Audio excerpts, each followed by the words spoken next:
Good morning students. आज summer camp के day 11 में हम वर्ल्ड ऑफ साइंस में केमिस्ट्री को कंटिन्यू करेंगे। हमने केमिस्ट्री में एक टॉपिक पढ़ा था पिछले क्लास में ही, एटॉमिक स्ट्रक्चर।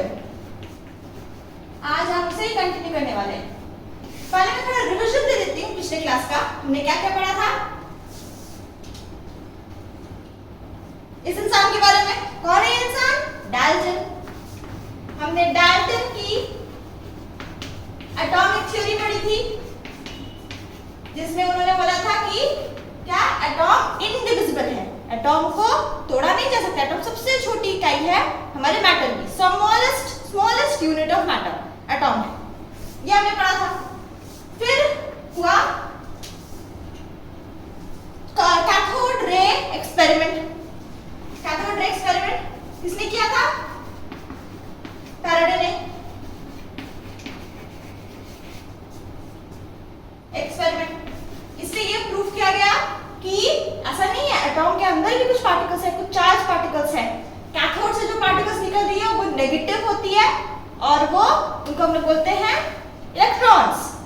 अगर हम इसी को फिर उन्होंने एक्सपेरिमेंट से पता किया, एक होता है इलेक्ट्रॉन और एक प्रोटॉन नाम का भी पार्टिकल होता है, जो कि अगर पॉजिटिव को इधर लगा दे, नेगेटिव को इधर लगा दे, यानी कि एनोड को इधर लगा दे और कैथोड को इधर लगा दे, तो फिर तब भी एक तरह की रे निकलेगी जिसे हम एनोड रे कहते हैं। उसमें पॉजिटिव पार्टिकल्स होंगे जिसे हमने प्रोटॉन कहा। अब जब हमें दो पार्टिकल्स मिल चुके हैं कि एटॉम के अंदर दो पार्टिकल्स होते हैं, अब हमें एक मॉडल की जरूरत है एटॉम कैसा दिखता है। तो पहला मॉडल किसने दिया था? थॉमसन ने। थॉमसन की प्लम कोडिंग मॉडल।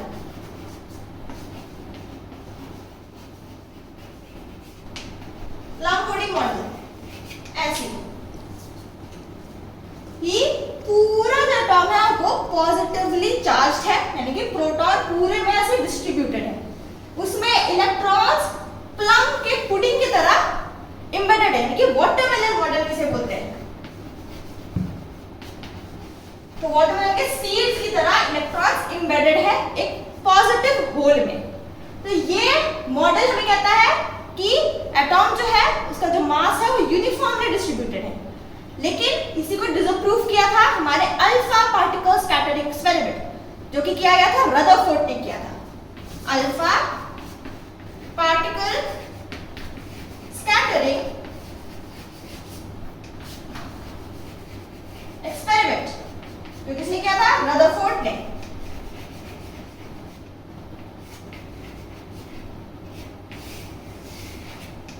ऐसा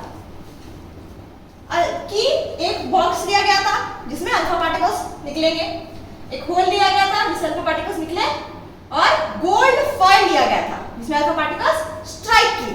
तो हमने देखा कि बहुत सारे पार्टिकल्स यूं ही गुजर गए। कुछ कुछ ऐसे थे जो कि थोड़े थोड़े एंगल्स पे डिफ्लेक्ट हुए, और बहुत कम, यानी कि 20,000 में सिर्फ एक, ऐसा इतना कम अल्फा पार्टिकल्स वापस जहां से आए थे रिट्रीव कर लिए, वहां पे वापस चले गए, रिट्रीव कर लिए। इससे क्या पता चला कि यूनिफॉर्मली डिस्ट्रीब्यूटेड नहीं है मास।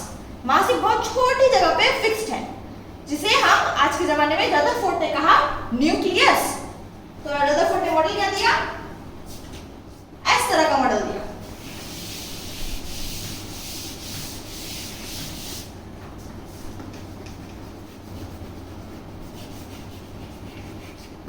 रदरफोर्ड ने बोला था कि पॉजिटिव न्यूक्लियस है जिसमें सारा मास फिक्स्ड है। तो इलेक्ट्रॉन्स कहाँ गए? नेगेटिव पार्ट कहाँ गया? वो ऐसे रिवॉल्व करते हैं हमारे न्यूक्लियस में, कुछ जगह, कुछ रास्ते से। उस रास्ते को हम लोग क्या बोलते हैं? ऑर्बिट्स। पर इस मॉडल को भी डिसअप्रूव कर दिया गया। किसने किया? मैक्सवेल ने। मैक्सवेल ने थ्योरी दी थी ईएम रेडिएशन। उन्होंने बोला था कि कोई भी चार्ज पार्टिकल अगर एक्सेलरेशन में हो, यानी कि मूव कर रहा हो, तो उससे कुछ रेडिएशन निकलती रहेगी, यानी कि कुछ टाइम बाद वो ऐसा होना चाहिए, वो थोड़ा थोड़ा देर में उसका रेडियस कम हो जाना चाहिए एटॉम का, और एक लास्ट ऐसा टाइम आएगा जब इलेक्ट्रॉन न्यूक्लियस के साथ कोलाइड कर जाए, यानी कि एटॉम एक्सप्लोड हो जाए, खत्म हो जाए। पर ऐसा तो न्यूक्लियस में ऐसा तो रियल लाइफ नेचर में एग्जिस्ट नहीं करता यूनिवर्स में, कि अगर ऐसा होता तो कुछ एग्जिस्ट ही नहीं करता कोई मैटर का सामान, यानी कि ये मॉडल भी गलत है। अब इस मॉडल को करेक्ट किया था हमारे बोहर ने। बोहर ने क्या बोला कि ये जो ऑर्बिट्स है वो स्टेशनरी है, यानी कि ये ऑर्बिट्स, इन ऑर्बिट्स में इलेक्ट्रॉन से ईएम रेडिएशन नहीं होती। ईएम रेडिएशन कब होती है? जब इलेक्ट्रॉन दूसरे शेल, इसे हम लोग बोलते हैं हायर शेल से कोई इलेक्ट्रॉन जंप मारे लोअर शेल में, तब उसकी रेडिएशन निकलेगी। इस तरह से ऐसे मॉडल दे दिया हमारे बोहर ने। बहुत सारे ऑर्बिट्स हैं, सिर्फ एक ऑर्बिट नहीं है, बहुत सारे ऑर्बिट्स हैं। इन ऑर्बिट्स को उन्होंने नाम दिया था केशल, L, M, N and so on, बहुत तरह के ऑर्बिट्स। अब हम यही बोहर एटॉमिक ऑर्बिट बोहर ने कैसे दिया, क्या उनके ऐसे पॉइंट्स थे जो उन्होंने रखा सामने कि जिस वजह से ये थ्योरी, इस मॉडल को आज के जमाने में एक्सेप्ट किया जाता है। तो आज हम उसी के बारे में बात करेंगे। आज हम बात करेंगे dual nature of EM radiation और एटॉमिक स्पेक्ट्रा। यही दो ऐसे डिस्कवरीज थे जिसने बोहर का ये मॉडल एक स्टेबल मॉडल माना गया, और आज के जमाने में भी हम इसे एक बहुत इंपॉर्टेंट कंट्रीब्यूशन मानते हैं केमिस्ट्री की दुनिया में। तो आज हम शुरू करते हैं। अब हम पहले मैक्सवेल की थ्योरी, मैक्सवेल ने क्या डिस्कवरी दी थी? ईएम रेडिएशन को डिस्कवर किया था। अभी हम उसके बारे में पहले चर्चा कर लेते हैं। मैक्सवेल ने क्या कहा कि when electrons move with an acceleration, when an electron electrically charged particle, कोई भी चार्ज, सिर्फ नेगेटिव ही नहीं, कोई भी चार्ज, पॉजिटिव नेगेटिव कोई भी charge, when electrically charged particle moves with an acceleration, तब EM रेडिएशन निकलती है। यानी कि E क्या होता है? इलेक्ट्रोमैग्नेटिक रेडिएशन निकलती है। ये मैक्सवेल ने कहा था। इसके अलावा उन्होंने क्या कहा कि अगर हम ग्राफ बनाए, ये अगर y एक्सिस है, ये अगर x एक्सिस है, अगर हमारा इलेक्ट्रिक फील्ड ऐसे जा रहा है x y प्लेन में, ये हमारी z एक्सिस है, इस साइड बाहर की तरफ निकल रही है z एक्सिस, अगर x y प्लेन में हमारी ये है इलेक्ट्रिक फील्ड और x z प्लेन में हमारी मैग्नेटिक फील्ड, ऐसे चल रही है मैग्नेटिक फील्ड। ये क्या है? Magnetic field. तो जो हमारा ये वेव होगी, ईएम रेडिएशन वेव की फॉर्म में निकलती है। वेव होगी वो इस डायरेक्शन में चलेगी, ईएम इलेक्ट्रोमैग्नेटिक वेव, वो इन दोनों के परपेंडिकुलर चलेगी। ये ऐसे जा रहा है, ये ऐसे जा रहा है, तो ये इस तरह से जाएगी। यही कहा गया हमारे मैक्सवेल को। वो जो ब्लू कलर में है वो मैग्नेटिक फील्ड है, येलो कलर वाली इलेक्ट्रिक फील्ड, और जो हमारी एक्स एक्सिस से जा रही है, से लाइन से जा रही है, वो क्या हमारी वेव, इलेक्ट्रोमैग्नेटिक वेव। अब उन्होंने और ये जो थ्योरी थी उससे मदद से उन्होंने कहा कि लाइट भी एक इलेक्ट्रोमैग्नेटिक वेव है, यानी कि लाइट का भी एक इलेक्ट्रिकल कंपोनेंट है, एक मैग्नेटिक कंपोनेंट है, और वो भी ऐसे एक वेव की फॉर्म में जा रही है। अब उन्होंने लाइट के बारे में क्या कहा?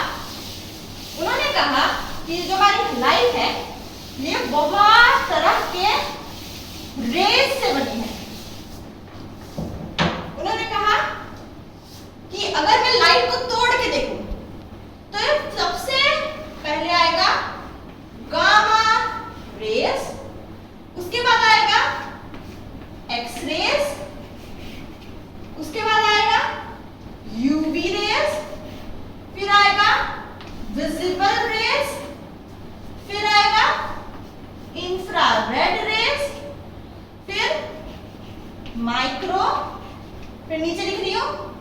रेडियो, ऐसे वेव्स आएंगे। ये सब की उन्होंने बहुत सारी फ्रीक्वेंसीज वगैरह भी दी कि कौन सी फ्रीक्वेंसी से हमें दिखेगी। अच्छा, फ्रीक्वेंसी होती क्या है?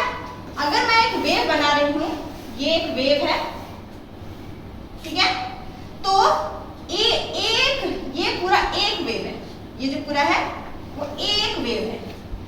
ये पूरा एक वेव कितनी बार रिपीट कर रहा है एक सेकंड में, उसे हम बोलते हैं फ्रीक्वेंसी। फ्रीक्वेंसी क्या होती है? Number of waves in 1 second. एक सेकंड में कितनी वेव्स गुजर रही है एक पॉइंट से।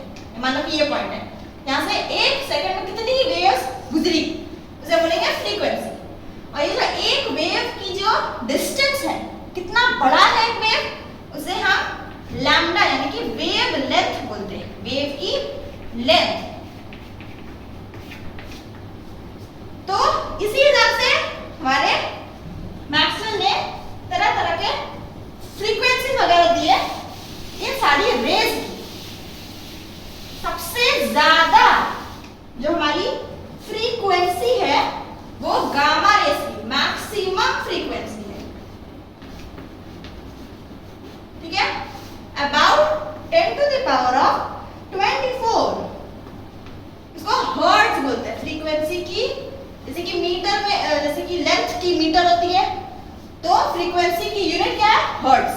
तो 10 to the power 24 से भी ज्यादा, इतनी बड़ी फ्रीक्वेंसी है हमारी गामा रेज की। फिर सबसे मिनिमम फ्रीक्वेंसी हुई रेडियो की। ये क्या है? Minimum frequency. वैसे फ्रीक्वेंसी से उल्टा चलता है हमारा वेवलेंथ। जितनी ज्यादा फ्रीक्वेंसी उतना कम वेवलेंथ। इसकी होगी मिनिमम वेवलेंथ, लैम्डा लिख रही हूं। मिनिमम वेवलेंथ कितनी होती है? 10 to the power of -16 metre. बहुत कम है, -16, 1 अपॉन में 10 to the power of 16, इतनी छोटी वेवलेंथ। और रेडियो की होगी maximum wavelength 10 to the power of 8 metre. तो ये उन्होंने कहा। अब इस हिसाब से हम लोग देख रहे हैं कि फ्रीक्वेंसी ज्यादा तो वेवलेंथ कम। ऐसे इससे उन्होंने एक फॉर्मूला भी दिया। उस फॉर्मूला बहुत फेमस फॉर्मूला है, C = लैम्डा म्यू। C क्या है? Speed of wave. और यहां पे हम लोग लाइट को डिस्कस कर रहे हैं, तो ये स्पीड ऑफ लाइट। ये स्टैंडर्ड कांस्टेंट है, इसकी वैल्यू है 3 × 10⁸ मीटर पर सेकेंड। इसी को हम लोग यूज करते हैं जब भी कोई कैलकुलेशन करते हैं, तो C की वैल्यू हम 3 × 10⁸ मीटर पर सेकेंड करते हैं, क्योंकि बहुत ज्यादा है। लैम्डा क्या है? वेवलेंथ। और म्यू क्या है? फ्रीक्वेंसी। देखेंगे जब जब फ्रीक्वेंसी बढ़ेगी तब तब लैम्डा घट जाएगा। इसे हम ऐसे भी लिख सकते हैं, इस फॉर्मूला को लैम्डा = C/μ ऐसे लिख सकते हैं। जब जब लैम्डा बढ़ेगा तब जब फ्रीक्वेंसी कम हो जाएगी। तो ये फॉर्मूला दिया था हमारे मैक्सवेल ने। ये देखिए इस तरह क्या है? Gamma x UV visible portion यानी कि जो चीजें हम देख सकते हैं, कलर्स वाले। फिर इंफ्रारेड, माइक्रो, रेडियो। सबसे कम वेवलेंथ किसकी है? गामा की, है ना। कितनी छोटी सी वेवलेंथ, इतना छोटा सा एक वेव, इतनी छोटी सी, यानी कि उसका वेवलेंथ बहुत कम है, लेकिन उसकी फ्रीक्वेंसी इतनी ज्यादा है। कम वेवलेंथ होगा तो ज्यादा फ्रीक्वेंसी होगी, है ना। एक पॉइंट से उस वेव को गुजरने में ज्यादा टाइम लगे, ज्यादा वेव गुजर पाएंगे। विजिबल कहां से शुरू होता है? 400 नैनोमीटर से 700 नैनोमीटर वेवलेंथ तक चलता है। इस हिसाब से सबसे ज्यादा वेवलेंथ किसकी हुई? रेड कलर की सबसे ज्यादा वेवलेंथ होती है, सबसे कम फ्रीक्वेंसी होती है। इसीलिए तो जितना भी डेंजर साइंस होता है, हमने देखा होगा जो red light, blue light, green light, traffic lights वाले रेड लाइट और रेलवे वगैरह जितना भी रेड लाइट होता है, उसका मतलब होता है वो सब क्यों यूज किया जाता है? क्योंकि वो लंबे डिस्टेंस तक दिख जाती है, क्योंकि उसकी फ्रीक्वेंसी बहुत ज्यादा है। इसलिए हम रेड लाइट को यूज करते हैं, ब्लू लाइट को या वायलेट को नहीं यूज करते। येलो को भी येलो करते हैं कि शायद दिख जाए, है ना, मिडल है। और ग्रीन तो एकदम बेसिक है। तो रेड को यूज करते हैं हम लोग डेंजर साइन, जिसमें हम किसी की अटेंशन चाहते हैं, तब हम रेड लाइट यूज करते हैं। क्यों? क्योंकि इसकी फ्रीक्वेंसी बहुत ज्यादा है। वो अगर बहुत सारा धुंध हो, बहुत सारा स्मोक हो, तब भी वो लाइट गुजर जाएगी, रेड लाइट दिख जाएगी, क्योंकि उसकी वेवलेंथ बहुत कम है और फ्रीक्वेंसी बहुत ज्यादा है। नहीं, वेवलेंथ बहुत ज्यादा है, फ्रीक्वेंसी बहुत कम है। अब हम आगे बात करते हैं। अब हम बात करेंगे प्लैंक्स क्वांटम थ्योरी की। Planck's quantum theory 4 basic discoveries पे काम करके फिर ये उनके प्रिंसिपल्स थे, जिसकी वजह से उन्होंने आगे की थ्योरी दी थी। क्या क्या प्रिंसिपल्स थे? पहला उन्होंने देखा कि nature of emission of radiation from hot bodies called black body. Black body क्या होता है? ब्लैक बॉडी एक आइडियल बॉडी है, यानी कि नेचर में एग्जिस्ट नहीं करती ऐसी कोई बॉडी। ये आइडियल बॉडी है जो कि एमिट करती है एंड एब्जॉर्ब करती है रेडिएशंस ऑफ ऑल वेवलेंथ, हर तरह की वेवलेंथ को या तो एमिट करती है और एब्जॉर्ब करती है। यानी कोई भी ऐसी नेचर में ऐसी बॉडी नहीं है जो कि सारे वेवलेंथ को एक्सेप्ट कर ले। ठीक है, मैं ये ब्लैक बोर्ड ब्लैक देख रही हूँ क्योंकि वो जितनी भी उसके पास लाइट आ रही है वो सबको एब्जॉर्ब कर ले रहा है, इसलिए ये चीज ब्लैक दिख रहा है। लेकिन कुछ ऐसा कुछ थोड़ा सा, इतना भी आपको एकदम डार्क नहीं दिख रहा होगा, है ना? क्यों? क्योंकि ये कुछ ऐसे वेवलेंथ ऑफ लाइट होगी, थोड़ी सही, जो ये रिफ्लेक्ट कर दे रहा है। इसी को हम लोग बोलते हैं जो बॉडी ऐसा नहीं करती है, क्योंकि सारे रेडिएशन सारे वेवलेंथ को एब्जॉर्ब करती है और सारा को एमिट करती है, इसे हम बोलते हैं ब्लैक बॉडी। ये थी फर्स्ट कॉज थ्योरी। जिसकी वजह से फिर दूसरी क्या थी? दूसरी क्या? Photo electric effect. Photo electric effect मैं एक डायग्राम बनाती हूँ, जिससे हमने कैथोड रे ट्यूब बनाया था। बस यहाँ पे क्या है? ये एक डिटेक्टर है, वैसे ही फोटो सेंसिटिव डिटेक्टर, जिससे अगर कुछ कोई चार्ज पार्टिकल्स में गुजरा तो ये चमकेगा। ये मैंने लिया एक मेटल सरफेस, एक मेटल को लिया मैंने। अब मैंने क्या किया? इसे बैटरी से कनेक्ट कर दिया, इसे बैटरी से मैंने कनेक्ट किया। अब मैंने क्या किया? यहां से मैंने लाइट को गुजरा, लाइट को फेंका यहां से। तो क्या हुआ? इस मेटल के सरफेस से इलेक्ट्रॉन्स निकल गए। तो ये फोटो इलेक्ट्रिक इफेक्ट ये शो करता है कि कोई स्पेसिफिक फ्रीक्वेंसी वाली लाइट को जब हम उस मेटल पे फेंकते हैं, हर मेटल की अपनी एक स्पेशल फ्रीक्वेंसी होती है, जिसे हम बोलते हैं थ्रेशोल्ड फ्रीक्वेंसी। वो हम फिजिक्स के chapter dual nature of matter में करेंगे। तो जब एक स्पेशल फ्रीक्वेंसी वाली लाइट को हम एक मेटल पे फेंकते हैं तो उससे कुछ इलेक्ट्रॉन्स बाहर निकल जाते हैं। इसी को हम बोलते हैं फोटो इलेक्ट्रिक इफेक्ट। फोटो यानी कि लाइट, इलेक्ट्रिक यानी कि इलेक्ट्रॉन्स। हम देखें ऐसा, लाइट जो गिरी यहाँ मेटल से मेटल में, तो कुछ इलेक्ट्रॉन्स एमिट हो गए, बोलते हैं इलेक्ट्रॉन एमिशन, कुछ इलेक्ट्रॉन्स एमिट हो गए। तीसरी जो कॉज है क्या है? Variation of heat capacity of solids with temperature. Heat capacity क्या होती है? जिस कोई सॉलिड कितना हीट को अपने अंदर जमा करके रख सकता है। जैसे कि आयरन में बहुत अच्छा हीट का कंडक्टर है, आयरन के अंदर मैंने हीट डाला, गर्म किया तो गर्म हो जाएगा, तो उसे बोलते हैं हीट कैपेसिटी। तो टेम्परेचर के साथ हीट कैपेसिटी कैसे डिफर करती है, कितने टेम्परेचर में कितनी हीट कैपेसिटी होती है, उसकी भी मदद ली हमारे प्लैंक्स ने अपनी थ्योरी बनाने के लिए। और लास्ट में लिया लाइन स्पेक्ट्रा, और स्पेशल मेंशन किया उसमें हाइड्रोजन का। यह अभी हम थोड़ी देर में बात करेंगे प्लैंक्स के बाद। अब इन्होंने थ्योरी में दिया क्या? थ्योरी में इन्होंने बोला क्या?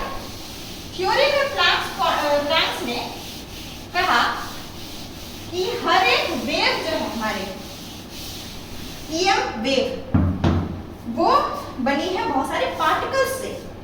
जब भी कोई एटॉम या फिर मॉलिक्यूल क्या करता है, एमिट करता है या फिर एब्जॉर्ब करता है, एब्जॉर्ब करता है EM रेडिएशन को, तो एक्चुअली में उसके अंदर थोड़ी सी एनर्जी या तो निकलती है, एमिट मतलब एनर्जी, एनर्जी एमिट हुई या फिर एब्जॉर्ब हुई energy.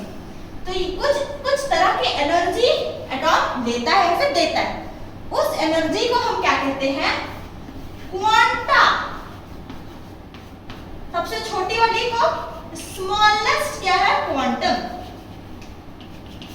Smallest unit of energy जो एक एटॉम या मॉलिक्यूल लेगा, ये लेगा या फिर देगा EM रेडिएशन के प्रेजेंस में। इसी को हम लोग बोलते हैं क्वांटम एनर्जी, क्वांटम थ्योरी। ये क्वांटम क्या है, एक तरह की एनर्जी है, यानी कि EM रेडिएशन की एनर्जी। तो ये जो एनर्जी है ये प्रेजेंट होती है कुछ पार्टिकल्स के फॉर्म में। इन पार्टिकल्स को प्लैंक ने नाम दिया फोटॉन। फोटॉन क्या होते हैं, पैकेट्स ऑफ एनर्जी। ये जो एनर्जी है क्वांटा, उनके पैकेट्स को हम लोग बोलते हैं फोटॉन।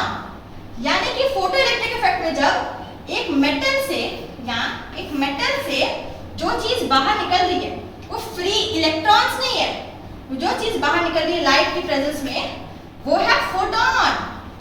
फोटॉन यानी कि पैकेट ऑफ एनर्जी। नहीं, ये जो EM रेडिएशन है वो जब घुसी, ये जो रेडिएशन है वो पैकेट्स ऑफ एनर्जी के फॉर्म में घुसी, फोटॉन्स, जिससे इलेक्ट्रॉन्स निकले। फोटॉन्स कहाँ है, इस रेडिएशन में। लाइट क्या है, EM रेडिएशन, EM रेडिएशन।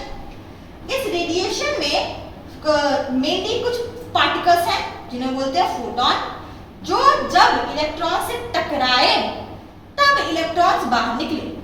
ये उन्होंने फोटो इलेक्ट्रिक इफेक्ट को समझाया प्लैंक क्वांटम थ्योरी में।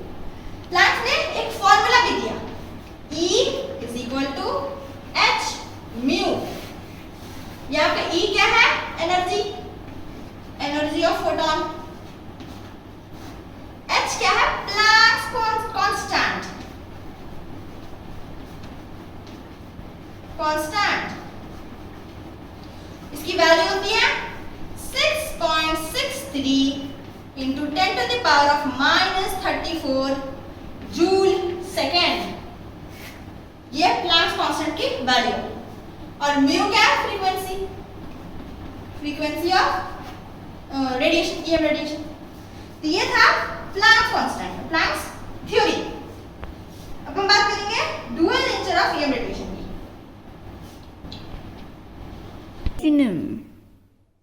अब हम बात करेंगे डुअल नेचर ऑफ मैटर की।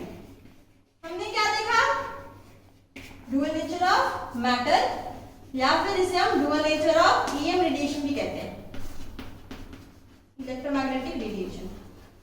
हमने देखा कि एक EM रेडिएशन दो तरह का नेचर शो करती है, एक जो मैक्सवेल ने दिया वेव नेचर, और एक जो प्लैंक ने दिया पार्टिकल नेचर। बाद में पता चला कि ये जो नेचर है ये इलेक्ट्रॉन के लिए भी एप्लीकेबल है। यानी कि जो वेव नेचर क्या है, कब कब शो करती है, एक EM रेडिएशन वेव नेचर, जैसे कि इंटरफेरेंस, डिफ्रैक्शन, ये सब क्या है, ये सब कुछ प्रोसेसेस है जो हम फिजिक्स में डिस्कस करेंगे। और पार्टिकल नेचर कब कब शो करती है, जब उसे निकालना हो, इसकी मैटर से इंटरैक्ट करना, जब रेडिएशन मैटर के साथ इंटरैक्ट करती है कोई भी तरह से, जैसे कि अभी मैटर के साथ इंटरैक्ट की थी ना, एक मेटल सरफेस में जब EM रेडिएशन गिरी थी तब वो पार्टिकल नेचर शो करके इलेक्ट्रॉन निकाली थी, है ना, अपना पार्टिकल नेचर, अपना फोटॉन वाला नेचर शो की थी। तो जब रेडिएशन मैटर के साथ इंटरैक्ट करती है तब पार्टिकल नेचर शो करती है, और जब इंटरफेरेंस, डिफ्रैक्शन जैसे प्रोसेस शो करती है तब वो वेव नेचर शो करती है। यही है डुअल नेचर ऑफ मैटर। इसे दिया था डी ब्रोगली ने। अब ये बहुत फेमस, बहुत अहम मुद्दा था जिससे बोहर ने अपनी मॉडल को एक्सप्लेन किया था। अब हम बात करेंगे दूसरे मुद्दे की। हमने 2 मुद्दे देखे थे, 2 टॉपिक्स हमारे आज के लेक्चर के, एक था डुअल नेचर ऑफ मैटर और दूसरा है जो अभी हम डिस्कस करेंगे एटॉमिक स्पेक्ट्रा। अब ये एटॉमिक स्पेक्ट्रा क्या होता है? एटॉमिक, इसके नाम से ही है एटॉमिक, यानी कि एटॉम का स्पेक्ट्रा। अगर एक स्पेक्ट्रम की बात करें तो स्पेक्ट्रा की जगह स्पेक्ट्रम लिखेंगे, ठीक है? अगर एक यूनिट, इसकी यूनिट है, एक यूनिट है तो स्पेक्ट्रम बोलेंगे। जब हम एक वाइट लाइट को, ये क्या है, वाइट लाइट को हम एक प्रिज्म में डालते हैं। प्रिज्म का काम क्या होता है? लाइट को डिफ्लेक्ट करना। ये क्या है? प्रिज्म। तब क्या होता है, ये व्हाइट लाइट इधर उधर जाने की जगह टूट जाती है। अगर मैंने स्क्रीन रखा, स्क्रीन क्यों रखा? ताकि मुझे चीजें सही से दिख सके, तो ऐसी हो जाएगी, व्हाइट लाइट से टूट जाएगी। बहुत सारे बैंड्स ऑफ कलर्स में, जब हम रेनबो में भी देखते हैं, जो सबसे लंबी वाली वेवलेंथ होगी वो तो ऐसे गुजर जाएगी, जहां से आई थी वैसे स्ट्रेट गुजर जाएगी। जो सबसे लंबी वाली वेवलेंथ होगी, सबसे शॉर्ट वेवलेंथ वाली इधर रह जाएगी। जैसे कि हम टीवी इसमें देख सकते हैं, फोटो में, जैसे ही व्हाइट लाइट गुजरी एक प्रिज्म से, तब बहुत सारे बैंड्स ऑफ कलर्स में टूट गई। सबसे लंबी वाली वेवलेंथ किसकी थी? रेड लाइट की थी, सबसे लंबी वेवलेंथ। और सबसे छोटी वेवलेंथ किसकी थी? वायलेट की थी, है ना? तो ऐसे टूट गई। इसी को हम लोग बोलते हैं, यही बैंड्स ऑफ कलर्स को हम लोग बोलते हैं स्पेक्ट्रम। स्पेक्ट्रम क्या होता है? बैंड्स ऑफ कलर्स, इसे हम बोलते हैं स्पेक्ट्रम। अब एटॉमिक स्पेक्ट्रम भी 2 तरह का होता है। एक होता है एमिशन स्पेक्ट्रम और एक होता है एब्जॉर्प्शन स्पेक्ट्रम। 2 तरह का होता है, ये है एमिशन, ये है एब्जॉर्प्शन। एमिशन स्पेक्ट्रम तो कब होता है? जब कोई पार्टिकल लाइट एमिट करता है, जो रेडिएशन एमिट होती है, तब कुछ जो स्पेक्ट्रम बनता है, जिसे हम एमिशन स्पेक्ट्रम कहते हैं। यानी कि ये कब फॉर्म होता है? व्हेन मैटर एमिट्स रेडिएशन, तब उसकी जो स्पेक्ट्रम बनती है उसे हम एमिशन स्पेक्ट्रम कहते हैं। वैसे एब्जॉर्प्शन क्या होगा? जब कोई मैटर एब्जॉर्ब करेगी, व्हेन मैटर absorbs radiation, तब जो स्पेक्ट्रम बनेगी वो होगी एब्जॉर्प्शन स्पेक्ट्रम। एमिशन स्पेक्ट्रम कैसे दिखती है? ऐसे, ये कंटीन्यूअस स्पेक्ट्रम है जो है प्रिज्म से दिखता है, इसमें कोई पार्टीशन नहीं होता।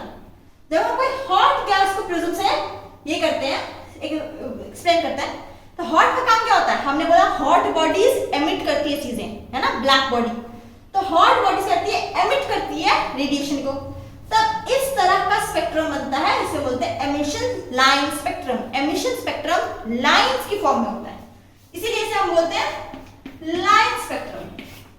यानी कि ब्लैक पेपर पे लाइन लाइन कलर्ड पैचेस।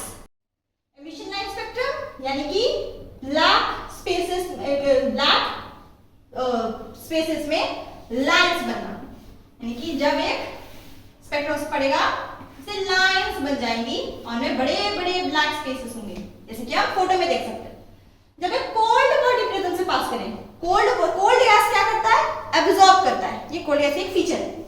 जब कोल्ड गैस को प्रिज्म से पास किया तो क्या उसने एब्जॉर्ब कर लिया, तब उसने जो जो चीजें एब्जॉर्ब की थी, जो चीजें एमिट करते हैं वही चीजें एब्जॉर्ब करते हैं, तो वो जो लाइंस उसने एब्जॉर्ब की थी वो सब वो एब्जॉर्ब करके चला गया। जो ब्लैक पैचेस है वो सब एब्जॉर्ब करके चला गया, तो बाकी सारा बच गया जो वो होता है एब्जॉर्प्शन लाइन स्पेक्ट्रम, जिसमें कलर्ड स्क्रीन में ब्लैक लाइंस बने। तो ये डिफरेंस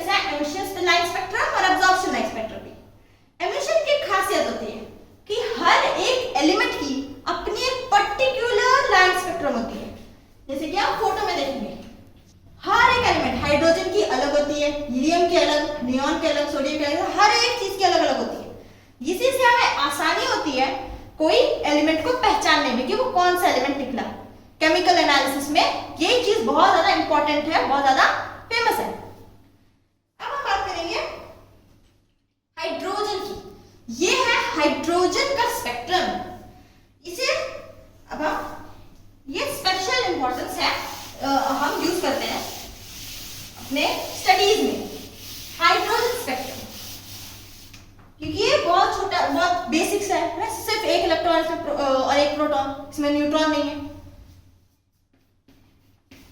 हाइड्रोजन स्पेक्ट्रम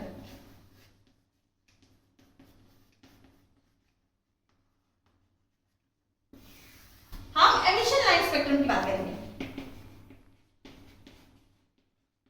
ये ही चीज दी थी बोहर ने और इसी को एक्सप्लेन किया था अपने मॉडल में बोहर ने।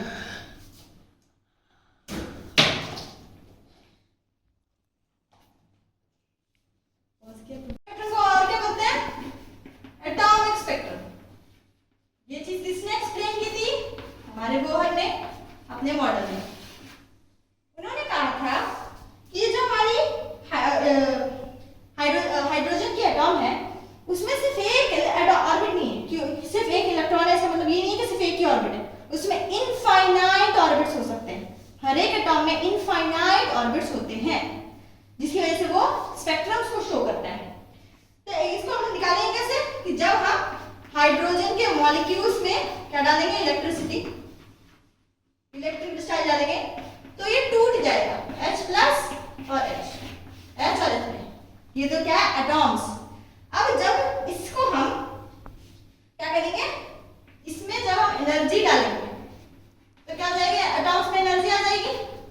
जब हमने पढ़ा है बोहर के मॉडल में, एटॉम्स से जब एनर्जी आ जाती है तो वो अपर ऑर्बिट्स में शिफ्ट करता जाता है, फिर जब वो एनर्जी निकलती है तो वो वापस लोअर में आ जाता है।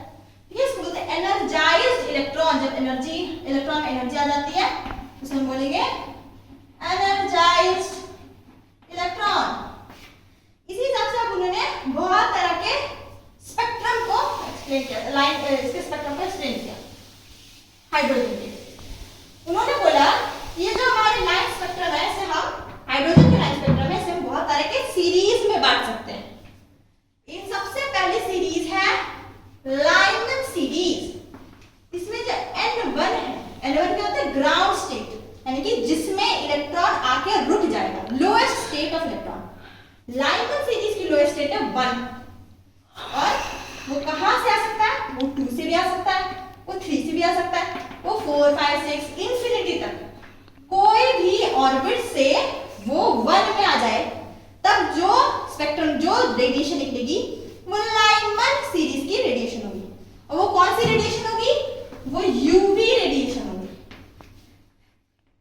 जब हमारे इलेक्ट्रॉन 2 से 1 में या 3 से 1 में आएगा या फिर इंफिनिटी से 1 में आएगा, तब जो रेडिएशन निकलेगी वो यूवी रेडिएशन होगी, और जो स्पेक्ट्रम फॉर्म होगा स्क्रीन में उसे लाइमन सीरीज कहेंगे।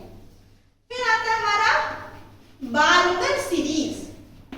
ये जो नाम है लाइमन, बाल्मर, फिर आगे बात करूंगी, ये सब साइंटिस्ट के नाम है, उनके डिस्कवरर, जिसने इसे डिस्कवरी की। ये शुरू होता है 2 से। कोई भी इलेक्ट्रॉन जब 2 में सेकंड ऑर्बिट में आ जाए, सेकंड शेल में आ जाए, 3 से आए, 4 से आए, डॉट डॉट डॉट इंफिनिटी से आए, कहीं से भी आए, 1 से नहीं आ सकता है ना। 1 से जो कुछ चीज आएगा तो वो रेडिएशन को एब्जॉर्ब करती है, एमिट नहीं कर सकती। तो हम एमिशन ऑफ रेडिएशन देखना है, तभी तो हमारी line spectrum, emission spectrum form होगी। ये इकलौती है जो विजिबल रीजियन में लाई करती है, यानी कि जब इलेक्ट्रॉन यहाँ 3 से 2 में, 4 से 2 में आएगा, तब उसकी जो रेडिएशन निकलेगी वो हम देख सकेंगे, ऐसी रेडिएशन निकलेगी। तीसरा होता है हमारा ब्रैकेट, नहीं पास्चर, पास्चर, ब्रैकेट, और लास्ट हमारा पी फंड। इसके बाद भी है लेकिन हम इसे डिस्कस नहीं करते। पास्चर क्या है? 3 से निकलेगा, ब्रैकेट 4 ग्राम स्टेट है, ये पी फंड 5, ये 4, 5 इंफिनिटी, ये 5, 6 इंफिनिटी, 6 7 इंफिनिटी। ये तीनों जो है वो इंफ्रारेड रेडिएशन निकालता है। ये तीनों पास्टन ब्रैकेट पीफर्ड कौन सी रेडिएशन निकालता है? इंफ्रारेड। बाल्मर कौन सी निकालता है? विजिबल। और लाइमर कौन सी निकालता है? UV radiation. इसके अब हम डायग्राम बनाए, डायग्रामेटिक ये करें तो कैसा दिखेगा? ये सबसे ऊपर होगा, क्या मैं डॉटेड से एक्सप्लेन कर रही हूं इंफिनिटी को। ये क्या है? n is equal to 6। फिर मैं बना रही हूं n is equal to 5 4 3 2 1। ऐसे जो जा रही है ये एनर्जी यहाँ पे इंक्रीज हो रही है, यानी कि जो हमारी लाइमन सीरीज वाली है उसकी सबसे कम एनर्जी होती है, ग्राउंड स्टेट की सबसे कम एनर्जी होती है और इंफिनिटी तक एनर्जी बढ़ती जाती है। जब हम 2 से 1 में जाते हैं या फिर 3 से 1 में जाएंगे, 4 से 1 में जाएंगे, 5 से 1 में जाएंगे, करते करते इंफिनिटी से 1 में जाएंगे तो कौन सी सीरीज निकलेगी? Lyman L series. Lyman series निकलेगी, यानी कि यूवी रेडिएशन निकलेगा। जब इलेक्ट्रॉन यहां से यहां जंप मारेगा फिर यहां से यहां जंप मारेगा तो क्या निकलेगी? लाइमन सीरीज उसे बोलेंगे, यानी कि एमिशन स्पेक्ट्रम में लाइमन सीरीज निकलेगी। और उसमें रेडिएशन कौन सी निकलेगी? यूवी रेडिएशन निकलेगी। अब जब हम 3 से 2 में जाएंगे, 4 से 2 में जाएंगे, 5 से 2, 6 से 2, इंफिनिटी से 2, तब क्या निकलेगी? बाल्मर, यानी कि विजिबल रीजन। ऐसे करते करते अब अगर हम 3 में जाएं, 4 से 3, 5 से 3, 6 से 3, इंफिनिटी से 3, तब निकलेगी पास्टन। ऐसे करते करते 6 7 तक चलते जाएंगे स्पेक्ट्रस। हमने लाइमर सीरीज जो कि यूवी रेडिएशन देगी, बाल्मर सीरीज जो कि विजिबल और पास्टन सीरीज जो कि इंफ्रारेड। अब हम उसे डायग्रामेटिकली भी शो करते हैं। ऐसा जो पर्पल वाला है वो लाइमर है, फिर Balmer, Paschen Brackett Pfund. Paschen Brackett Pfund infrared radiation देगी, बाल्मर क्या? विजिबल, और लाइमर यूवी रेडिएशन। इसी के हिसाब से उन्होंने बहुत सारे फॉर्मूलाज भी दिए थे बोर में। उन्होंने क्या क्या फॉर्मूला दिया? उन्होंने पहला फॉर्मूला दिया एंगुलर मोमेंटम का।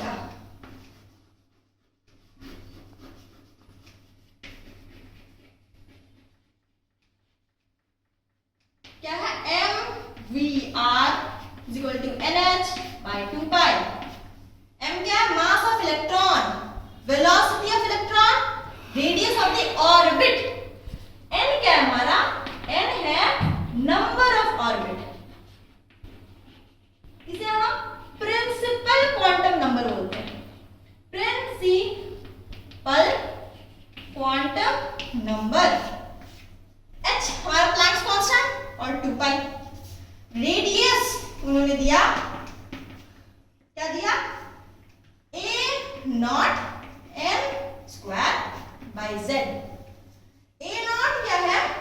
एक कांस्टेंट है a नॉट, जो है 552.9 पिकोमीटर, 9 पिकोमीटर। ठीक है, ये कांस्टेंट है। z क्या? Atomic number. क्योंकि ये जो हम फॉर्मूला बोर्ड ने दिए वो सिर्फ हाइड्रोजन के लिए नहीं दिया, उन्होंने हाइड्रोजन लाइक स्पीशीज के लिए भी। हाइड्रोजन लाइक स्पीशीज जिसमें 1 इलेक्ट्रॉन हो। ठीक है, हाइड्रोजन में 1 इलेक्ट्रॉन होता है, हीलियम पॉजिटिव में 1 इलेक्ट्रॉन होता है, लिथियम 2 पॉजिटिव में 1 इलेक्ट्रॉन होता है। जिसमें जो हाइड्रोजन की तरह बिहेव करे वो सबके लिए ये सारे फॉर्मूलाज हैं। ये उसकी एक ड्रॉबैक भी है कि वो दूसरे एटॉम्स की बात नहीं करता, वो सारे हाइड्रोजन से लिंक करके बात करता है। तो ये इस मॉडल की एक ड्रॉबैक है। रेडियस दिया उन्होंने और लास्ट उन्होंने एनर्जी भी दी, एनर्जी ऑफ इलेक्ट्रॉन। जो इलेक्ट्रॉन निकल रही है उसकी एनर्जी क्या होगी? उसकी एनर्जी होगी RH minus RH Z²/m²। RH क्या है? Rydberg constant, Rydberg constant.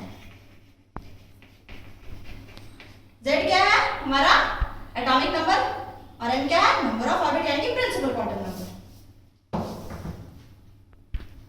बस, तो आज के लिए इतना ही। अगले केमिस्ट्री क्लास में हम और डिटेल से बोहर मॉडल को और उसके क्या क्या ड्रॉबैक्स थे, अब हम क्या यूज करते हैं, अभी हम कौन सा एटॉमिक मॉडल यूज करते हैं, ये सब की अब हम बात करेंगे। तो थैंक यू सो मच।